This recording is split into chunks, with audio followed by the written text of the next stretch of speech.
सो बच्चों मैं आ गया हूँ आप लोगों के सामने आप लोगों की 12th की फिजिक्स को आसान करने के लिए। ठीक है, 11th से आसान होती है 12th की फिजिक्स। अगर आप 11th तो अगर क्या आप पढ़ के ही आओगे 11th, तो 11th से बहुत ईजी होती है 12th की फिजिक्स, ऐसा आपने सुना भी होगा। अगर नहीं सुना है तो मैं आज बताता हूँ आपको, क्लियर करता हूँ ये चीज़ कि जो इसने 11th की फिजिक्स को झेल लिया है या फिर कुछ झेल नहीं पाया, आपको थोड़ा टफ लग रहा है, चीज़ें फिजिक्स टफ लगने लगी, तो 12th की फिजिक्स आसान होती है। और 12th की फिजिक्स आसान तो है ही, उसके बाद मैं फिजिक्स पढ़ा रहा हूँ आपको, तो फिजिक्स में कोई टेंशन लेने की जरूरत ही नहीं है। तो फिजिक्स आप लोगों के लिए बहुत आसान होने वाली है। आज से हम क्लास 12th का पहला chapter electric charges and field start करने वाले हैं। बहुत लोगों ने पढ़ लिया होगा चैप्टर ये, ठीक है, कुछ लेक्चर्स तो पढ़ ही लिए होंगे या 1-2 पेज 3 पेज एनसीईआरटी के पढ़ लिए होंगे कोचिंग और अपने स्कूल में, लेकिन आपको अभी तक फील ही नहीं आया होगा कि चार्ज क्या होता है। मैं आज आपको फील कराने वाला हूँ रियल में चार्ज होता क्या है, रियल में जो टर्म्स आपके चार्ज में आने वाले वो होते क्या है, आप आज रियल में फील करोगे। अगर ना फील करना तो आप कमेंट में रखना कि सर फील नहीं हुआ मुझे चार्ज।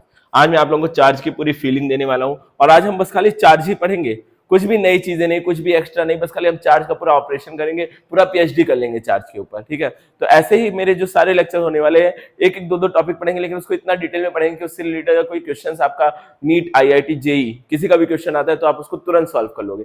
तो नीट आईआईटी जेई और बोर्ड में ज्यादा डिफरेंस रह नहीं गया, आपने देखा होगा इस बार या 2-3 सालों से देखते हुए आ रहे हो, फिजिक्स का पेपर टफ होता ही जा रहा है डे बाई डे। तो हम लोग एकदम डिटेल पढ़ने वाले हैं, ताकि आपका जो फिजिक्स में कहीं से भी क्वेश्चन आ जाए, कहीं से कुछ भी कैसा भी क्वेश्चन आ जाए, आप उसको सॉल्व कर पाओ। और वो सॉल्व कब कर पाओगे, बहुत सारे क्वेश्चन रटने से नहीं कर सकते हो आप, प्रीवियस ईयर बहुत सारे सॉल्व कर लो, कोई फर्क नहीं पड़ेगा। आपको इन डेप्थ नॉलेज होनी चाहिए कॉन्सेप्ट की, कोई भी कॉन्सेप्ट है उसमें इन डेप्थ नॉलेज होनी चाहिए, आपको सोचना आना चाहिए, क्वेश्चन पढ़ना आना चाहिए, क्वेश्चन पढ़ के उसके बारे में सोचना आना चाहिए, तब जाके आप ऐसे क्वेश्चन सॉल्व कर पाओगे जो कि नीट जेई एडवांस और आईआईटी में आते हैं। ठीक है, तो ऐसे क्वेश्चन सॉल्व करने के लिए आपको इन डेप्थ नॉलेज मैं आज देने वाला हूँ। आप लोग इस वीडियो को एकदम कंसंट्रेशन के साथ, बस एक शर्त रहेगी इस वीडियो को देखने की, कुछ रूल्स हैं। आपके पास एक कॉपी होनी चाहिए, साथ में एक पेन होना चाहिए। ये चीजें नहीं है तो वीडियो को पॉज करिए, जाके पेन और कॉपी लेकर के आइए, फिर जाके स्टार्ट करिए देखना। ठीक है, ऐसे आप वीडियो लेट करके बैठ करके वीडियो देखोगे तो बिल्कुल आपको वीडियो समझ में नहीं आएगी, या तो आपको लगेगा कि हाँ सारी चीजें समझ में आ रही, सारी चीजें समझ में आ रही, फिर अगले दिन अगर उस चीज को आप रिकॉल करना चाहोगे तो आपको बिल्कुल भी समझ में नहीं आने वाला है। और एक रूल और है कि अगर आपको ये वीडियो आपने पहला देख लिया, दूसरा वीडियो देखने आने से पहले आपको एक बार अपने मन में रिकॉल, या फिर मेरे डिजिटल नोट से उससे रिवाइज, या फिर अपने खुद के हैंडमेड नोट से रिवाइज करके ही सेकंड वीडियो पे आपको आना है। तो ये 2-3 अगर रूल्स आपने फॉलो किए तो बोर्ड एग्जाम से पहले आपका पूरा प्रिपेयर रहेंगी चीजें, आपको चीजें याद रहेंगी। ये नहीं देखना होगा कि पहला चैप्टर तैयार ही नहीं है, दूसरा चैप्टर तैयार ही नहीं है, तीसरा चैप्टर, आपको पहला दूसरा मतलब जो भी मुझसे आप पढ़े रहोगे जितने चैप्टर, आपको एकदम अच्छे से तैयार रहेगा। और हम 5 महीने में, 5 से मैक्स टू मैक्स 6 महीने में 12th की फिजिक्स को पूरा खत्म कर देंगे। 11th की फिजिक्स होती तो मैं ये प्रॉमिस आपसे बिल्कुल नहीं करता।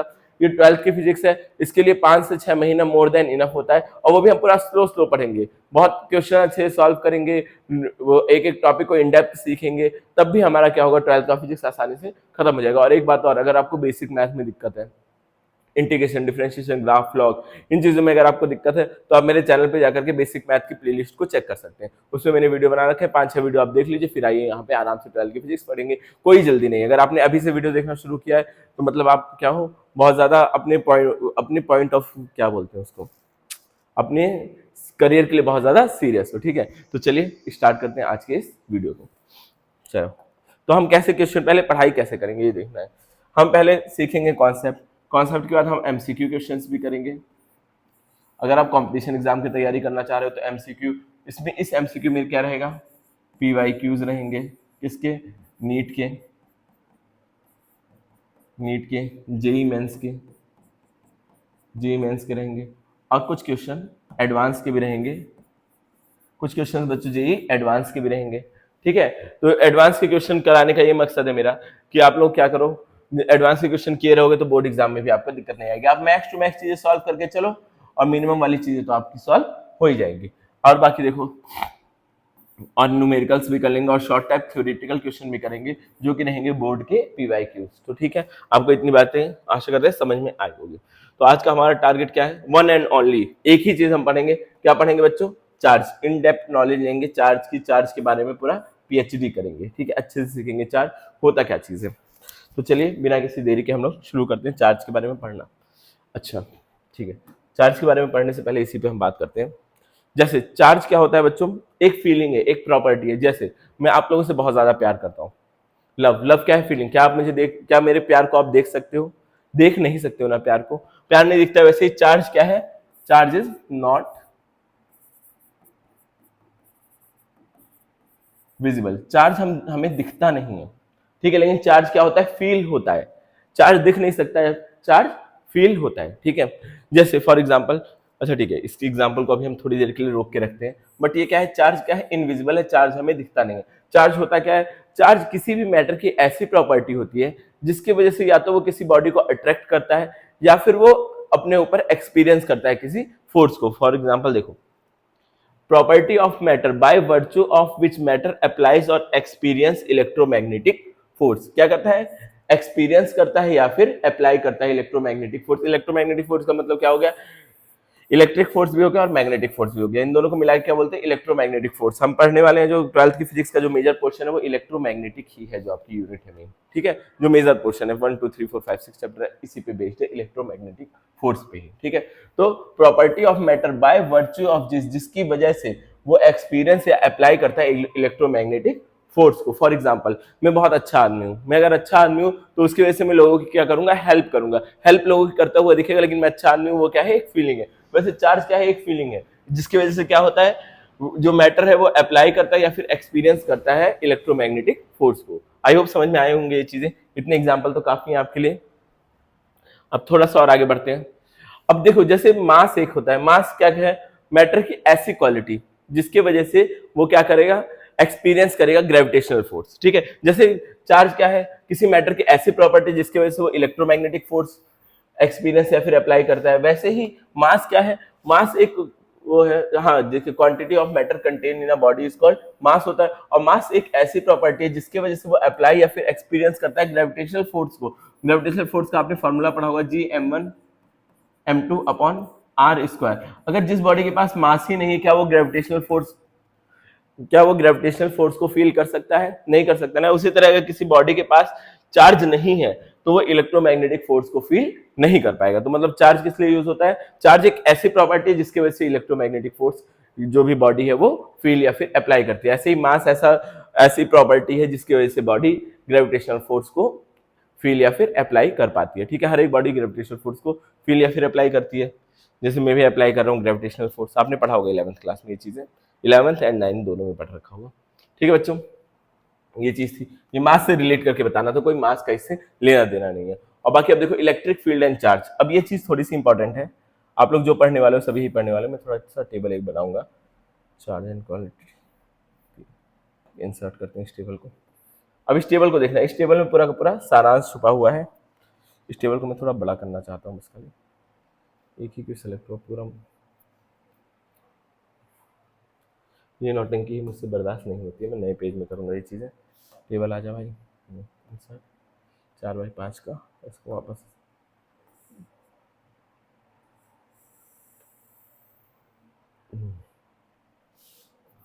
ये टेबल बच्चों पूरी समरी है, जो आप पढ़ने वाले हो उसकी पूरी समरी है, ठीक है। अब देखो क्या है, लिख देते हैं चीज़ें यहाँ, थोड़ा डार्क कलर यूज करेंगे।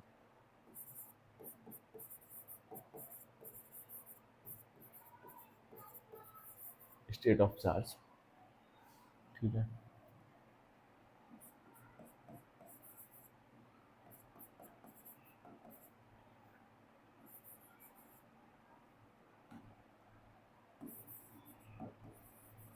इलेक्ट्रिक फील्ड,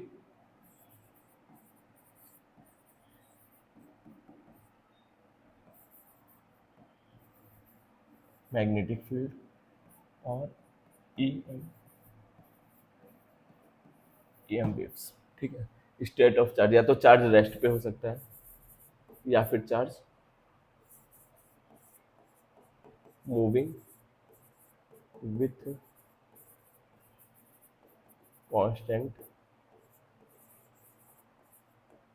वेलोसिटी, या फिर रेस्ट पे होगा या मूविंग विथ कांस्टेंट वेलोसिटी होगा, या फिर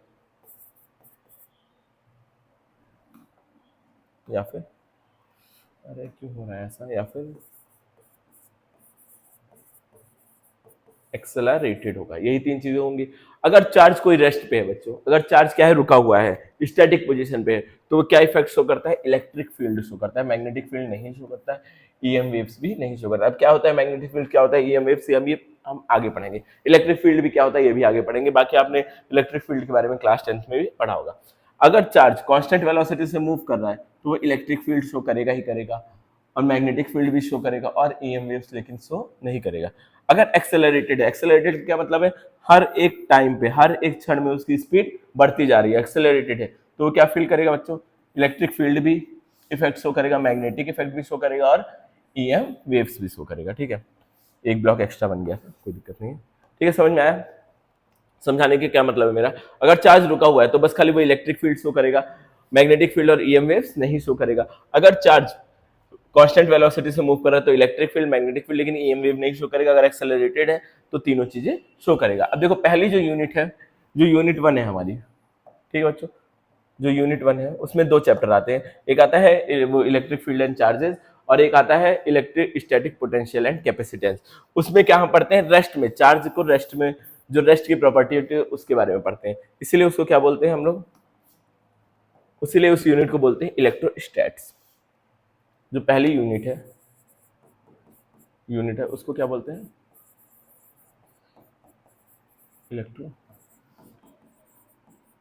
इलेक्ट्रोस्टैटिक्स। ठीक है, इसका मतलब स्टैटिक का क्या मतलब होता है, इन रेस्ट पोजीशन।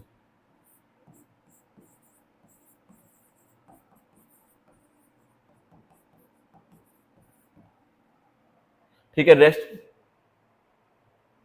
एनो लिख दो, सभी मिट गया।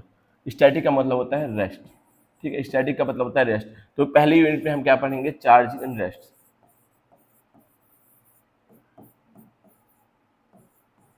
चार्ज इन रेस्ट, तो हम पहली यूनिट में चार्ज की रेस्ट की प्रॉपर्टी पढ़ने वाले हैं, रेस्ट इन पीस नहीं, चार्ज इन रेस्ट। ठीक है, तो रेस्ट के बारे में हम पढ़ेंगे पहली यूनिट में, पहले दूसरे चैप्टर में, कि चार्ज मूव नहीं करेगा, एक ही जगह पे बैठा रहेगा तो वो कौन कौन से इफेक्ट को शो कर सकता है, उस बारे में हम पढ़ेंगे अपनी पहली यूनिट में। ठीक है, अब देखो आगे क्या है, और आगे क्या दिया हुआ है, नेक्स्ट टॉपिक पे बढ़ते हैं। ये आपको समझ में आया हो क्या, इसमें मैंने बोला चार्ज रेस्ट पे है तो इलेक्ट्रिक फील्ड शो करेगा, अगर मूविंग है तो इलेक्ट्रिक फील्ड, मैग्नेटिक फील्ड और शो करेगा, अगर एक्सेलरेटेड तो तीनों चीजें शो करेगा। इस ग्राफ को आप, इस चार्ट को बना लीजिए अपने पहले पेज पे ही, मतलब बाकी चीजें भी आपने लिखी होंगी, ये जो चीजें मैंने बताई हैं ये पूरी भी आपको लिखनी है, सारी चीजें अपने नोट्स में साथ साथ में लिखते चले जाना है। अब देखो सबसे इंटरेस्टिंग टॉपिक, बॉडी पे चार्ज आता कैसे है, कोई भी बॉडी पे चार्ज आता कैसे। चलो मैं कुछ आपको कंडीशंस बताता हूँ। ठीक है, एक बॉडी है, आपको एटॉमिक स्ट्रक्चर पता होगा, अगर आपने अच्छे से पढ़ाई की होगी तो आपको एटॉमिक स्ट्रक्चर पता होगा, केमिस्ट्री में पढ़ा होगा, केमिस्ट्री में एटॉमिक स्ट्रक्चर पढ़ा है, अभी फिजिक्स में भी पढ़ना है, फिजिक्स में पढ़ना बाकी है, केमिस्ट्री में तो पढ़ लिया जल्दी जल्दी, अब फिजिक्स में पढ़ के दिखाओ। अरे अरे बच्चों, ठीक है, ठीक, अब क्या होता है,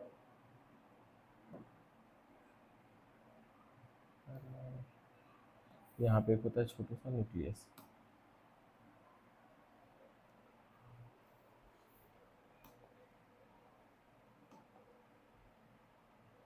ठीक है, अब यहाँ पे बीच में छोटा सा न्यूक्लियस होता है, न्यूक्लियस के अंदर क्या होता है, न्यूट्रॉन्स एंड प्रोटॉन, और इलेक्ट्रॉन चारों तरफ ऐसे घूमते रहते हैं बाहर शेल्स में। ठीक है, ऐसा समथिंग स्ट्रक्चर होता है। अब देखो इसमें अगर नंबर ऑफ, देखो जो इलेक्ट्रॉन्स होते हैं वो क्या होते हैं, नेगेटिव चार्ज होते हैं, और जो प्रोटॉन्स होते हैं वो क्या होते हैं बच्चों, पॉजिटिव चार्ज होते हैं, और न्यूट्रॉन क्या होते हैं, नो चार्ज, मतलब न्यूट्रल होते हैं। ठीक है, इलेक्ट्रॉन्स को क्या बोलते हैं, नेगेटिव चार्ज, प्रोटॉन को क्या बोलते हैं, पॉजिटिव चार्ज। ठीक है, अब देखो कोई बॉडी है, उसमें में से इलेक्ट्रॉन्स को निकालना आसान है, क्यों आसान है, क्योंकि वो बाहर की तरफ घूम रहे हैं, और प्रोटॉन को निकालना टफ है, प्रोटॉन क्योंकि अंदर न्यूक्लियस के अंदर बैठे हुए हैं। फॉर एग्जाम्पल, और भी चीजें देखो, और इनके साइज में भी बहुत फर्क है, अगर ये छोटू, ये चिंटू अगर इलेक्ट्रॉन है, ये अगर इलेक्ट्रॉन, अगर ये मतलब इलेक्ट्रॉन है, तो ये बड़ा सा, ये जो बड़ा वाला बच्चा है ये क्या है बच्चों, ये प्रोटॉन है, इसके सामने जो इलेक्ट्रॉन है वो कितना है, इतू सा है, मतलब इन दोनों के जो मासेज में फर्क होता है ना, वो कितना होता है, 10,000 टाइम्स। ठीक है, 10,000 टाइम, मतलब आप ऐसे बोल सकते हो, अगर आप लिखना चाहो नोट्स में, तो प्रोटॉन इज 10K टाइम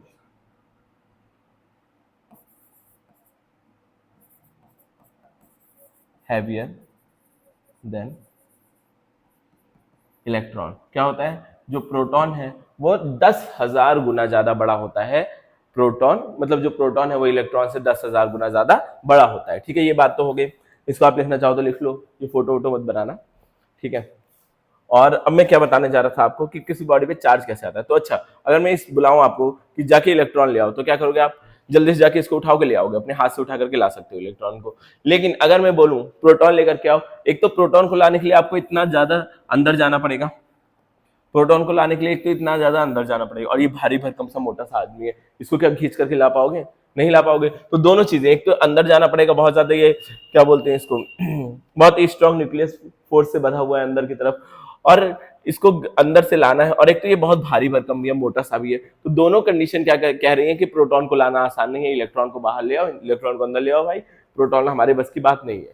ठीक है, और प्रोटॉन आ सकता है बाहर, प्रोटॉन न्यूक्लियस से निकाला जा सकता है, लेकिन उसके लिए बहुत ज्यादा हाई एनर्जी की जरूरत होती है। लेकिन इलेक्ट्रॉन को निकालने के लिए आप रब भी कर दो दो चीजों को, उसमें से इलेक्ट्रॉन निकलना शुरू हो जाएगा। तो इलेक्ट्रॉन निकालना आसान है, प्रोटॉन निकालना बहुत ज्यादा मुश्किल है। तो इसीलिए हम क्या करते हैं, इलेक्ट्रॉन्स को निकालते हैं। अब इलेक्ट्रॉन को निकलने ना निकलने से फर्क क्या पड़ता है? देखो देखो, निकलने ना निकलने से फर्क क्या पड़ता है, ये मैं आप लोगों को बताने जा रहा हूँ, समझना। थोड़ा सा सही सा बनाते हैं। ठीक है, अब ये बॉडी जो दे रखी है, फिगर है इसमें, ओहो इतना खतरनाक, ये तो मैंने सोचा भी नहीं था। ठीक है, जो बॉडी दे रखी है, चलो यहीं पे रहने दो। इसके पास मान लो जो नंबर ऑफ इलेक्ट्रॉन्स है वो -4 है, और नंबर ऑफ जो प्रोटॉन्स है वो +4 है। ठीक है, नंबर ऑफ इलेक्ट्रॉन -4 है, नंबर ऑफ प्रोटॉन +4 है। अब क्या हुआ, इसने क्या किया, कुछ इलेक्ट्रॉन को लूज कर दिया। मतलब क्या किया इसने? अच्छा, अब इसके पास टोटल चार्ज कितना है? अगर नेट चार्ज निकालना चाहो,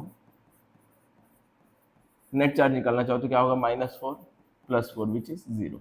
दोनों को जोड़ोगे 0 आ जाएगा। अब मैं इसमें से कुछ इलेक्ट्रॉन्स को लॉस कर दूं, लॉस ऑफ 2 इलेक्ट्रॉन्स। मान लो इसने 2 इलेक्ट्रॉन किसी को दे दिया। क्या किया बच्चों? 2 इलेक्ट्रॉन किसी को दे दिया। अब इसके पास नंबर ऑफ इलेक्ट्रॉन क्या बचेंगे? उसके पास नंबर ऑफ इलेक्ट्रॉन बचेंगे -2। -4 थे, 2 इलेक्ट्रॉन दे दिया, -2 बचा, और प्रोटॉन कितने बच गए बच्चों? +4 बच गए। ठीक है, तो अब इनका देखो जो नेट चार्ज है क्या आ जाएगा? दोनों को +2 आ जाएगा। तो जब भी इलेक्ट्रॉन किसी ने डोनेट किया, अगर एटम ने इलेक्ट्रॉन डोनेट किया, तो उसके पास कैसा पॉजिटिव चार्ज एक्स्ट्रा हो गया। देखो, अपनी गंदगी दे दी तो वो ज्यादा अच्छा हो गया। जैसे मैं एक बहुत बुरा आदमी हूँ, ठीक है, मान लो मैं एक बुरा आदमी हूँ, मेरे पास देखो, मेरे पास ऐसी चीजें हैं, मेरे पास 4 अच्छाइयां हैं और 4 बुराइयां हैं मेरे अंदर। मैं अपने ऊपर ले रहा हूँ ये बात को, मेरे अंदर 4 अच्छाइयां हैं और 4 बुराइयां हैं। तो लोग मुझे क्या बोलते हैं? कि ठीक ठाक आदमी है, ना अच्छा है ना बुरा है, ऐसे बोल देते हैं। अब मैं अपने अंदर से क्या करूं, एक जो बुराई है उसको निकाल दूं। अब मेरे पास 3 बुराइयां बची, 4 अच्छाइयां बची, मतलब मेरे पास ज्यादा क्या है? अच्छाइयां हैं। तो क्या बोलेंगे लोग? ये एक अच्छा आदमी है। ठीक है, मैं अपने अंदर से बुराई निकालूंगा तो मैं कैसा बनूंगा? अच्छा आदमी। अगर एटम अपने अंदर से नेगेटिव चार्ज निकालेगा तो कैसा बन जाएगा? पॉजिटिव। नेगेटिविटी निकाल देगा, क्या बन जाएगा? पॉजिटिव। और अगर पॉजिटिविटी निकाल दिया उसने, अगर मैंने एक अपने अंदर से अच्छाई निकाल दी, तो लोग क्या बोलेंगे? बहुत ही गंदा आदमी है ये। अपने अंदर से एक अच्छाई निकाल दी, अभी तक तो बैलेंस चल रहा था मामला, बुराई निकाली तो अच्छा आदमी बन गया, अगर अच्छाई निकाली तो कैसा आदमी बन जाऊंगा? बुरा। अगर पॉजिटिव चार्ज, मतलब सॉरी, पॉजिटिव चार्ज तो निकल ही नहीं सकता है, सॉरी बच्चों, कॉन्सेप्ट गलत हो गया। ठीक है, अब मैंने क्या किया दूसरे केस में, अपने अंदर एक और बुराई ऐड कर ली। ठीक है, 4 दोनों था, मैंने अपने अंदर से बुराई निकाली, एक बुराई और ऐड कर ली। अगर मैंने अपने अंदर एक बुराई और ऐड कर ली तो मैं कैसा हो जाऊंगा? बुरा आदमी हो जाऊंगा। अगर मैंने नेगेटिविटी निकाली, बुराई निकाली, तो अच्छा आदमी बन गया। अगर बुराई अपने अंदर एक और ऐड कर ली, मामला बराबर था, कम किया तो अच्छा आदमी, और अपने अंदर बुराई बढ़ा ली, अपने अंदर इलेक्ट्रॉन बढ़ा ली, तो मैं कैसा बन जाऊंगा बच्चों? बुरा आदमी बन जाऊंगा। फॉर एग्जाम्पल अब देखना, अब यहां से समझना एग्जाम्पल। अब कोई बॉडी है, उसने क्या किया? गेन कर लिया 2 इलेक्ट्रॉन। जब उसने गेन किया तो क्या हो गया? अब इलेक्ट्रॉन्स के पास 4 थे, अब कितने हो गए इलेक्ट्रॉन्स? 6 हो गए, और प्रोटॉन कितने हैं? 4 हैं। तो इस पे जो नेट चार्ज होगा, नेट चार्ज कितना हो जाएगा? -2। इलेक्ट्रॉन गेन करने से क्या होता है? चार्ज नेगेटिव आता है, और इलेक्ट्रॉन लॉस करने से चार्ज पॉजिटिव आता है। बुराइयां अपने अंदर से निकाल दो, अच्छे हो गए, बुराइयां अपने अंदर ऐड कर लो तो बुरे आदमी हो गए। दोनों केस आपको समझ में आया होगा विथ एग्जाम्पल। तो ये चीज क्लियर हो गई, बॉडी के पास चार्ज कैसे आता है? इलेक्ट्रॉन लॉस करने से पॉजिटिव चार्ज, इलेक्ट्रॉन गेन करने से नेगेटिव चार्ज। ये चीज आपको समझ में आई होगी। ठीक है, अगर समझ में आई है तो जल्दी से थम्स अप करिए और आगे बढ़ते हैं। ठीक है। अब यूनिट ऑफ चार्ज, चार्ज के बारे में इतना जान लिया, अब चार्ज की थोड़ी सी और चीजें पढ़ लेते हैं। चार्ज बच्चों क्या है, एक स्केलर क्वांटिटी है, सब तक जाहिर है, इसकी ये एक स्केलर क्वांटिटी है। और जो एसआई यूनिट होती है जो आपको यूज करना है वो क्या है, कुलाम। एसआई यूनिट क्या होती है बच्चों, कुलाम होती है। सीजीएस यूनिट क्या होती है, ईएसयू, इलेक्ट्रोस्टैटिक यूनिट, जो कि आपके काम के नहीं है, बिल्कुल भी रद्दी भर काम के नहीं, कहीं नहीं पूछा जाता, लेकिन एनसीईआरटी में है तो हमें पढ़ना है। और क्या पता बोर्ड एग्जाम, एक तो जो बोर्ड एग्जाम बना रहे हैं ना पेपर, उनका दिमाग पूरा हिला हुआ है, कुछ भी कहीं से भी दे सकते हैं, तो इसलिए हम कुछ छोड़ेंगे नहीं, एक एक चीज पढ़ेंगे। तो क्या होती है सीजीएस यूनिट, ईएसयू, इलेक्ट्रोस्टैटिक यूनिट। एक कुलाम में कितने ईएसयू होते हैं, अरे ये थोड़ा गड़बड़ हो गया, इसको मैं सही कर देता हूँ। 3 × 10⁻⁹ कुलाम्स होता है एक ईएसयू में, सॉरी ईएसयू में ना, एक कुलाम में इतने ईएसयूज होते हैं। गड़बड़ गड़बड़ ही गड़बड़ है, यहाँ पूरा गड़बड़ है, झोल है पूरा, एडिटर की गलती है ये। देखो एक कुलाम में 3 × 10⁻⁹ ESU होते हैं, ठीक है बच्चों। और देखो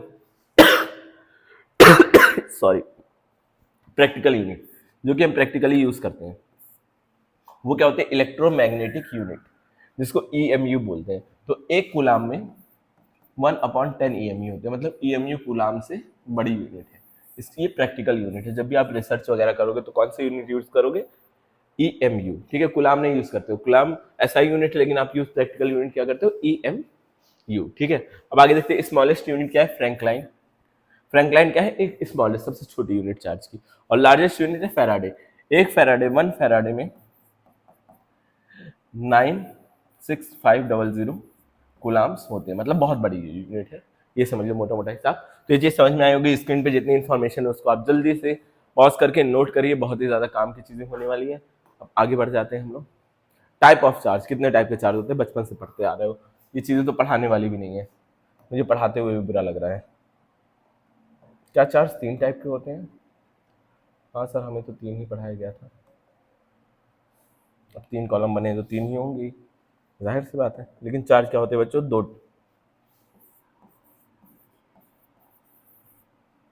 क्या ये पकड़ पाएगा मेरी बात, नहीं पकड़ पाएगा।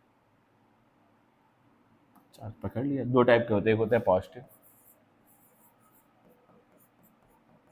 पॉजिटिव चार्ज, ठीक है, पॉजिटिव चार्ज। और एक क्या होता है, नेगेटिव चार्ज। मेरी राइटिंग अच्छी है, मतलब जब एआई पकड़ ले रहा है तो मेरी राइटिंग अच्छी। नेगेटिव चार्ज, ठीक है बच्चों। 2 टाइप के चार्ज होते हैं, एक होता है पॉजिटिव और एक होता है नेगेटिव। पॉजिटिव चार्ज कब आता है, लॉस ऑफ इलेक्ट्रॉन से। क्या हो रहा है,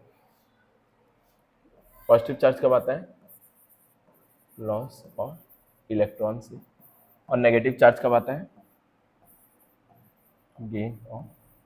ये चीजें याद होनी चाहिए, इलेक्ट्रॉन के गेन से नेगेटिव चार्ज, लॉस से पॉजिटिव चार्ज, ठीक है। ये चीज समझ में आई होगी आप लोगों को।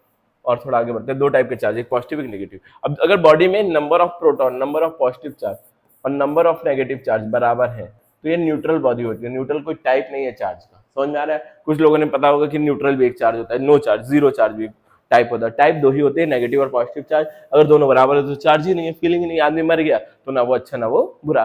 क्लियर है। अब बाकी देखो, आगे थोड़ा सा बढ़ते हैं। इनवेरिएंट चार्ज इज इनवेरिएंट, ठीक है। अच्छा ये बताओ,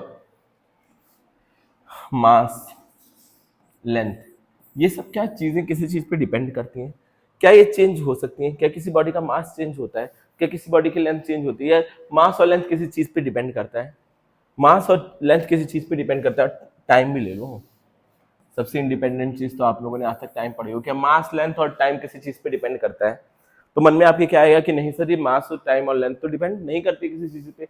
लेकिन आइंस्टीन की अगर आपने थ्योरी पढ़ी होगी तो mass, length and time all are dependent. यहाँ पे मैं लिखता हूँ, इस सिलेबस के बाहर की चीजें थोड़ी सी, लेकिन इंटरेस्टिंग है तो मैं आपको बढ़ा देता हूँ। क्या होता है mass, mass, length, length and time, आई में time, time all are variant, ठीक है। वेरिएंट मतलब ये वेरी कर सकते हैं।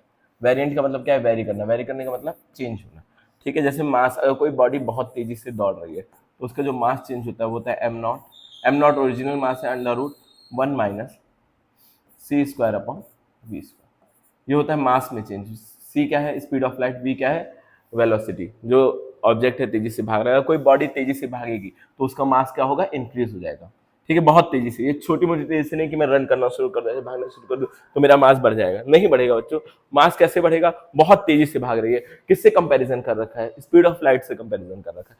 अगर मान लो कि कोई बॉडी स्पीड ऑफ लाइट से भागना शुरू कर दे, अगर स्पीड ऑफ लाइट से भागना शुरू किया बॉडी ने, एक्स्ट्रा चीजें हैं, एक्स्ट्रा नॉलेज भी साथ में लिखते चलो।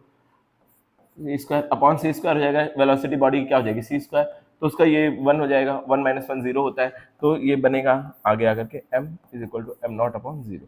तो ये जीरो मतलब किसी के नीचे अपॉन में जीरो होता है तो क्या बन जाता है, इनफाइनाइट।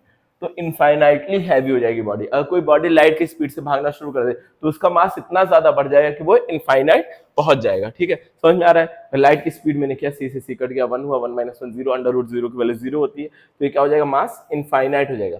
अगर बॉडी लाइट की स्पीड से भागना शुरू कर दे तो उसका मास क्या हो जाएगा बच्चों, इनफाइनाइट। बाकी टाइम भी डिपेंड करता ही है। और लेंथ की अगर मैं बात करूं तो लेंथ का जो होता है formula L is equal to L not under root में 1 minus V square upon C square. ये होता है लेंथ पे डिपेंडेंस। ठीक है, लेंथ ऐसे चेंज होती है, ये ओरिजिनल लेंथ है, ये बाद में भागने के बाद लेंथ। अगर कोई चीज बहुत ही तेज स्पीड से भागना शुरू कर दे तो उसकी जो लेंथ होती है वो क्या हो जाती है, कम होना शुरू हो जाती है। मास बढ़ता है लेकिन लेंथ कम हो जाती है। ठीक है बच्चों, ये चीज याद रखना। तो क्या जो चार्ज होता है, अगर चार्ज बहुत तेजी से भाग रहा है, चार्ज की स्पीड अगर हम बढ़ा दें तो क्या वो चेंज होगा, क्या उसका कुछ चेंजेस आएगा, चार्ज बदल जाएगा क्या।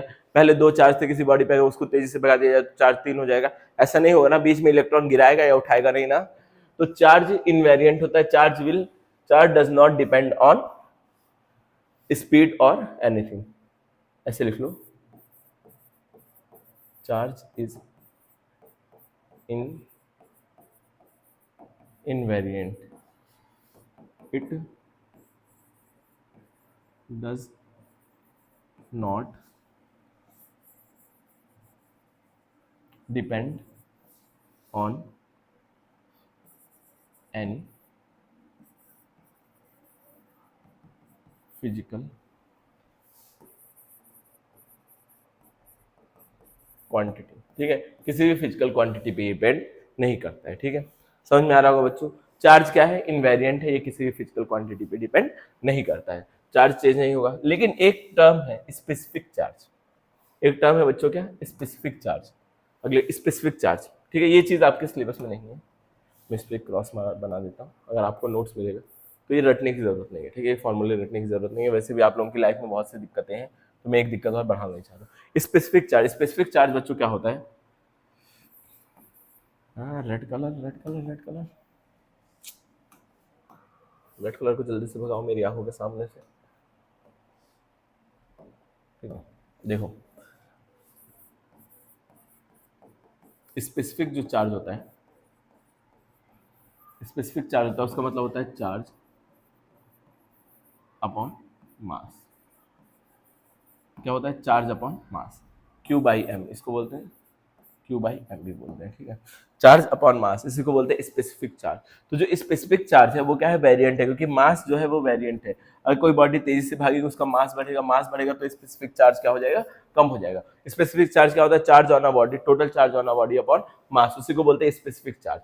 तो स्पेसिफिक चार्ज क्या होता है बच्चों, वेरिएंट होता है। मास अगर आपका बढ़ा तो स्पेसिफिक चार्ज, देखो अगर स्पीड तेजी से कोई बॉडी दौड़ रही है तो उसका मास बढ़ेगा, जब मास बढ़ेगा, मास डिनोमिनेटर में, तो स्पेसिफिक चार्ज कम हो जाएगा। ये चीज आपको समझ में आई कि नहीं। स्पेसिफिक चार्ज का क्या मतलब होता है, चार्ज और मास के रेशियो, ये लिख लो ना, ratio of charge and mass is called specific charge. Ratio of total charge in body and mass of body, mass of body is called specific charge. बच्चों नोट्स बनाते हुए चलो, मैं इसीलिए आप लोगों के लिए नोट्स बना रहा हूं ताकि आप भी नोट्स साथ में बनाते हुए चलें। पीडीएफ मिल जाएगी, बहुत सारे नोट्स मिल जाएंगे, लेकिन जो आपके खुद के बनाए हुए नोट्स होते हैं, सेल्फ अंडरस्टैंडिंग वाले नोट्स, उससे अच्छी कोई चीज नहीं होती। मैं आपको नोट्स बड़े बड़े दे दूं, आपको अपलोड कर दूं अपने टेलीग्राम चैनल पे, व्हाट्सएप ग्रुप पे, तो आपको मिल जाएगा वो, लेकिन जो मजा, जो फील अपने पढ़े हुए नोट्स, अपने बनाए हुए, अपनी लैंग्वेज बनाए हुए नोट्स में आएगा, वो किसी चीज में नहीं आएगा। तो खुद से नोट्स बनाते हुए चले साथ में। मैंने क्या बताया, स्पेसिफिक चार्ज क्या होता है, चार्ज अपॉन मास। अगर आपने बॉडी अगर तेजी से चल रही है तो मास उसका चेंज होगा, स्पेसिफिक चार्ज भी चेंज होगा। ठीक है, तो क्या लिखोगे, स्पेसिफिक चार्ज इज वेरिएंट। ठीक है, specific charge is charge upon mass, as mass is variant so specific charge is also variant. ठीक है, समझ में आ रहा होगा ये चीज। तो आगे बढ़ते हैं। स्पेसिफिक चार्ज दो बार क्यों हो गया, इसकी इतनी हिम्मत, दो बार कैसे आ गया। अब क्वांटाइजेशन ऑफ चार्ज। ठीक है, अब अभी तक आप लोगों ने क्वांटाइजेशन ऑफ चार्ज फील नहीं किया होगा। अच्छा, मैं आप लोगों से एक क्वेश्चन करता हूं, अगर आपने फील किया है, क्या चार्ज फ्रैक्शन में हो सकता है? Charge can be in fraction. बहुत सारे बच्चों का आंसर होगा नो, लेकिन ऐसा नहीं होता। चार्ज फ्रैक्शन में ही होता है बच्चों। चार्ज 1 2 3 होता ही नहीं है। चार्ज क्या होता है, फ्रैक्शन में ही होता है। ठीक है, अब देखो, स्कूल वाले टीचर ने तो बताया होगा कि चार्ज 1 2 3 4 5 6 होता है, फ्रैक्शन में होता नहीं है, या फिर नहीं भी बताया होगा। हर स्कूल का सेम कहानी नहीं होती है, बहुत सारे स्कूल में अच्छे हुए टीचर्स हैं मेरी तरह। ठीक है, तो क्या होता है बच्चों, क्वांटाइजेशन ऑफ चार्ज का क्या मतलब है, एक एग्जाम्पल से समझते हैं। आप गए अंडे लेने, क्या है, अंडे की एक शॉप है, ऐसा ऐसा ऐसे एक शॉप है अंडे की, वहां पे आप अंडे लेने गए। वहां पे जो अंडा था, एक अंडा था, कच्चे अंडे लेने जा रहे हो, वो 20 ग्राम का हुआ करता था। एक अंडा क्या था, 20 ग्राम का था। अब आपको चाहिए, आपने बोला दुकानदार से कि मुझे 30 ग्राम अंडे चाहिए, तो क्या दुकानदार 30 ग्राम अंडे दे पाएगा? एक अंडा 20 ग्राम का है, तो 30 ग्राम के कितने अंडे होंगे, 1.5 अंडे कोई दुकानदार देगा आपको? जाओगे उससे अंडा मांगने ना, मारेगा भी उल्टा, बोलो 1.5 अंडे दे दो मुझे, नहीं दे पाएगा ना। कच्चे अंडे की बात कर रहा हूं, तो आधा करके तो उसको नहीं दे पाएगा। तो क्या वो आपको या तो 20 ग्राम देगा, या फिर देगा नेक्स्ट 40 ग्राम दे सकता है। फिर उसके बाद क्या दे सकता है बच्चों, 40 ग्राम के बाद 60 ग्राम दे सकता है, 60 ग्राम के बाद 80 ग्राम दे सकता है, 80 ग्राम के बाद 100 ग्राम दे सकता है, लेकिन इसके बीच में कुछ चीज नहीं दे सकता है। मतलब ये 20 ग्राम के इंटीजर मल्टीपल में ही दे सकता है। ऐसे जो चार्ज होता है वो क्या होता है, integer multiple of charge on 1 electron. एक इलेक्ट्रॉन पे जितना चार्ज होता है उसके इंटीजर मल्टीपल के बराबर ही होता है। इंटीजर मतलब क्या होगा, प्लस माइनस दोनों। फॉर एग्जाम्पल, एक इलेक्ट्रॉन पे चार्ज कितना होता है, 1.6 इंटू 10⁻⁻19 कूलाम।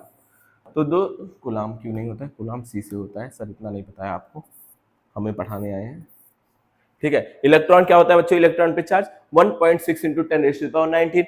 तो जो हमारा बॉडी पे किसी चार्ज आएगा वो आएगा या तो 1.6 इंटू 10⁻19, या फिर अगली बार क्या आएगा, दो इलेक्ट्रॉन किसी बॉडी के पास एक्स्ट्रा आ गए तो उसके ऊपर 2 इंटू 10⁻1 ये आएगा। मतलब इसको बोलेंगे अगर तो 3.2 इंटू 10⁻16, तो इंटीजर मल्टीपल 19, सॉरी 16 लिख दे रहा हूँ, कितनी गलती करते हैं सर। ठीक है, तो 19 ये आएगा। अगला चार्ज इतना आएगा, उसके बाद जो चार्ज आएगा 6.4 आएगा। ऐसे चार्ज आएंगे, ये 1 2 3 4 चार्ज नहीं आएगा। चार्ज क्या आएगा, इंटीजर मल्टीपल ऑफ चार्ज का ही तो फॉर्मूला था, Q is equal to NE। तो इंटीजर N क्या है, N इंटीजर, मतलब अगर चार्ज का लॉस हो रहा है तो +1 +2 +3 ऐसे रहेगा। अगर चार्ज का गेन हो रहा है बच्चों तो -1 -2 -3 होगा। तो चार्ज क्या है, charge is quantized and charge is the multiple, integer multiple of initial value of charge. मतलब इलेक्ट्रॉन की जो वैल्यू है, एक इलेक्ट्रॉन पर जो चार्ज है उसका इंटीजर मल्टीपल में ही आपको चार्ज मिलेगा। अंडे वाला एग्जांपल ध्यान से रियलाइज करना। आप मार्केट में गए अंडा लेने, 20 ग्राम का एक अंडा था, आपने बोला दुकानदार से 30 ग्राम अंडे दे दो मुझे, क्या वो दे पाएगा, नहीं दे पाएगा। या तो देगा 40 ग्राम देगा, या फिर 60, या फिर 100 से देगा, या 20 ग्राम देगा। ऐसे ही जो बॉडी पे चार्ज आता है वो या तो 1.6 इंटू 10⁻19 आएगा, या फिर उसी का इंटीजर मल्टीपल में ही वैल्यू आएगी। तो इसी को बोलते हैं क्वांटाइजेशन ऑफ चार्ज। इसकी डिफिनेशन हम लोग नेक्स्ट क्लास में अच्छे से लिख लेंगे, मैं आप लोगों के लिए खोज के लाऊंगा अच्छी डिफिनेशन। बाकी आज हमारा पहला दिन है, तो आज के लेक्चर को थोड़ा छोटा रखेंगे, बाकी लेक्चर्स में हम क्वेश्चंस भी सॉल्व करेंगे, चीजें भी देखेंगे। तो आई होप आपको चार्ज के बारे में चीजें समझ में आई होंगी, चार्ज का हमने ऑपरेशन ऐसे किया हुआ। क्वांटाइजेशन अगर समझ में नहीं आया, थोड़े से वीडियो को बैक करिए 2 मिनट और फिर से इस चीज को देखिए। 2-3 बार आप इस चीज को देखेंगे तो समझ में आ जाएगा। क्वांटाइजेशन इतना आसान नहीं जितना आपके स्कूल के टीचर्स ने बना दिया है। क्लियर है बच्चों? तो मिलते हैं फिर नेक्स्ट वीडियो में। Thank you for watching, keep watching and keep supporting.